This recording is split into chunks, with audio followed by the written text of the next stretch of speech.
El hombre que cambió el equilibrio de Europa. A finales del siglo XIX, mientras grandes potencias europeas competían por colonias, industrias y poder militar, apareció un hombre que transformó completamente el mapa político del continente y alteró el equilibrio que había mantenido relativamente estable Europa durante décadas.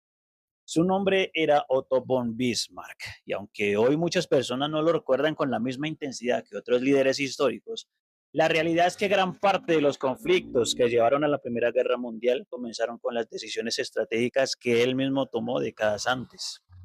Bismarck no era un revolucionario idealista ni un líder impulsivo. Era un político frío, calculador y extremadamente inteligente que entendía el poder de la diplomacia, la guerra y la manipulación política mejor que casi cualquier otro hombre de su época. Provenía de la aristocracia prusiana y veía al mundo como un tablero donde las naciones debían actuar guiadas no por emociones o principios morales, sino por intereses concretos. Para él, la política internacional era una lucha constante donde sobrevivían únicamente los estados más fuertes y organizados. En ese momento, el territorio alemán todavía no existía como un país unificado. Había numerosos estados germánicos dispersos, algunos pequeños y otros importantes, pero todos divididos políticamente. La potencia dominante entre ellos era Prusia, un estado militarizado, disciplinado y obsesionado con la eficiencia. Bismarck comprendió que si lograba unir a todos los pueblos alemanes bajo el liderazgo prusiano, nacería una potencia capaz de desafiar a cualquiera en Europa. Pero para conseguirlo, necesitaba algo más que discursos patrióticos. Necesitaba guerras cuidadosamente planeadas. La primera ocurrió contra Dinamarca en 1864. El conflicto fue relativamente breve, pero permitió a Prusia demostrar su capacidad militar y fortalecer la idea de unidad alemana. Después vino una gran guerra mucho más importante, la Guerra Austro-Prusiana de 1866. Austria habría sido durante siglos una de las grandes potencias del mundo germánico y veía con preocupación el crecimiento de Prusia. Bismarck entendió que si quería construir una Alemania unificada bajo un control prusiano, debía sacar a Austria del juego político alemán. La guerra fue rápida y devastadora. Prusia derrotó a Austria con una eficiencia militar que sorprendió a Europa. Gracias a nuevas estrategias, mejor organización y armamento moderno, el ejército prusiano demostró que el poder militar europeo estaba cambiando. Tras la victoria, Austria quedó excluida de los asuntos alemanes y Prusia se convirtió en la fuerza dominante del territorio germánico. Pero Bismarck todavía necesitaba un enemigo más para completar la unificación: Francia. Francia, gobernada entonces por Napoleón III, era considerada una de las principales potencias europeas y veía con enorme preocupación el crecimiento de Prusia. Bismarck sabía que una guerra contra Francia tendría un efecto poderoso sobre el nacionalismo alemán porque uniría a los distintos estados germánicos frente a un enemigo común. Lo que hizo después se convirtió en uno de los ejemplos más famosos de manipulación diplomática de la historia europea. Bismarck alteró un mensaje conocido como el telegrama de EMS para hacerlo parecer más ofensivo de lo que realmente era, provocando indignación tanto en Francia como en Prusia. El resultado fue exactamente el que buscaba. Francia declararía la guerra en 1870.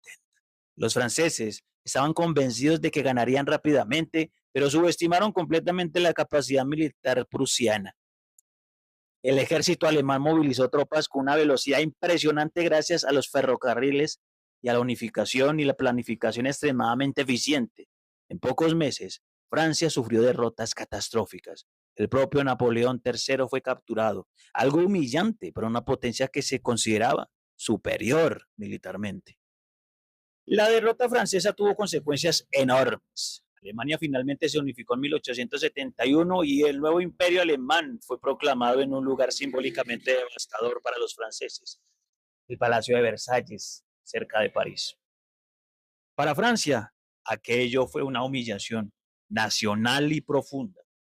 Y no solo perdió prestigio, también perdió territorios importantes como Alsacia y Lorena, regiones que los franceses consideraban parte esencial de su identidad nacional.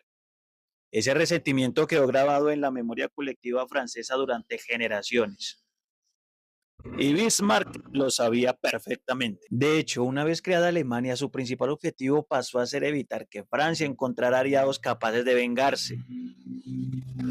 Durante muchos años, Bismarck construyó un sistema diplomático extremadamente complejo, diseñado para aislar políticamente a Francia y mantener el equilibrio europeo bajo el control alemán. Formó alianzas con Austria, Hungría y con Rusia, intentando evitar que estas potencias se acercaran a los franceses. Su idea era simple: Alemania ya era fuerte, ahora necesitaba estabilidad para conservar su posición dominante. Durante un tiempo, el sistema funcionó sin problemas. Europa vivió una relativa paz entre las grandes potencias y Alemania se convirtió rápidamente en el motor industrial del continente. Sus fábricas crecían sin parar, su economía avanzaba a enorme velocidad y su ejército seguía fortaleciéndose. Berlín comenzó a transformarse en uno de los centros políticos y económicos más importantes del mundo, pero el éxito alemán también generó miedo. El Reino Unido empezó a observar con preocupación el crecimiento industrial y militar alemán. Francia seguía esperando una oportunidad para recuperar sus territorios perdidos. Rusia desconfiaba cada vez más de Austria-Hungría en los Balcanes, y mientras tanto Alemania continuaba creciendo económica y militarmente a un ritmo que alteraba completamente el equilibrio europeo. Entonces ocurrió algo decisivo.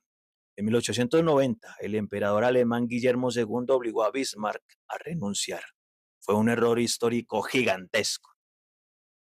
Bismarck entendía que Alemania debía actuar con una prudencia después de su unificación. Sabía que el resto de Europa temía el poder alemán y que cualquier movimiento agresivo podía provocar alianzas en contra de Alemania.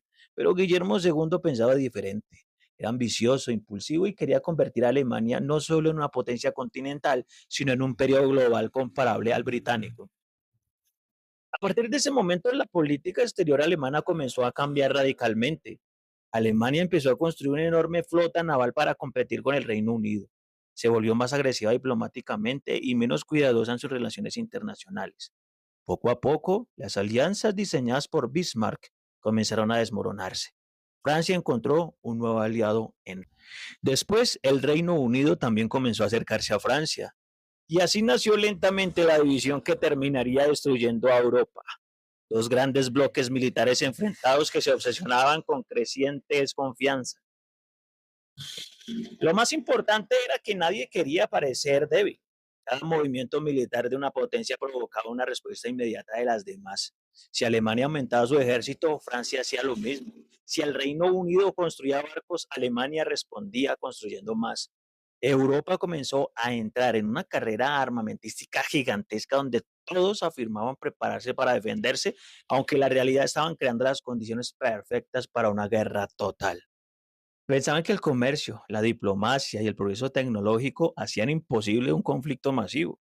No entendían que el continente ya había entrado en una lógica extremadamente peligrosa, una lógica donde el orgullo nacional, las alianzas militares y el miedo mutuo hacían que cualquier pequeña crisis pudiera desencadenar una catástrofe. Europa parecía más poderosa que nunca, pero en realidad ya estaba empezando a perder el control de sí misma.